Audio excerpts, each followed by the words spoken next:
autre question qui nous vient de notre téléspectateur. Allô? Oui. Bonjour. Bonjour. Voilà, je voudrais toujours d'abord féliciter Monsieur Navadik. Merci, merci beaucoup. Je lui transmettrai. Ah bon, c'est pas vous? Non, non. Bon, enfin, je vous félicite quand Je suis même. son fils spirituel. Voilà, je voudrais vous dire que bon, le journal est simple, explicite, les présentateurs sont toujours aimables, sympas, ça, génial, hein. On suit le journal, bon, grâce à ça, parce que quand vous avez un présentateur qui fait une tête d'enterrement, tout ça, c'est pas toujours marrant, alors c'est mieux quand même quand Mais l'actualité n'est pas toujours drôle non plus. Hein. Mais non, c'est très gentil.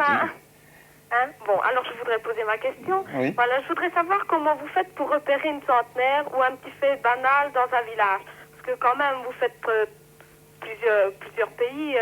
Hein? Bon, du moins toujours dans la Belgique, la France ou le Luxembourg, vous trouvez un petit fait. Comme hier, je crois, c'était la centenaire. Oui. Mais je voudrais savoir comment est-ce que vous faites pour repérer ça. Bien écoutez, vous avez raison de poser cette question, est très intéressante à propos de la centenaire. Parce que je dirais pas que les centenaires, ça se multiplie, mais enfin, quand il y a une centenaire, on peut nous prévenir. Ça, c'est un correspondant en France, dans l'Est, ou ça.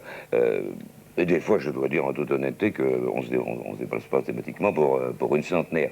Mais hier, le sujet était vraiment très intéressant parce que, en fait, ça s'est produit comme ça. On a dit, le fait du jour, c'est la Journée internationale des femmes. Bon, alors on va voir, il y a des manifestations, des réunions, des colloques, des expositions en France, il y en a eu en Belgique.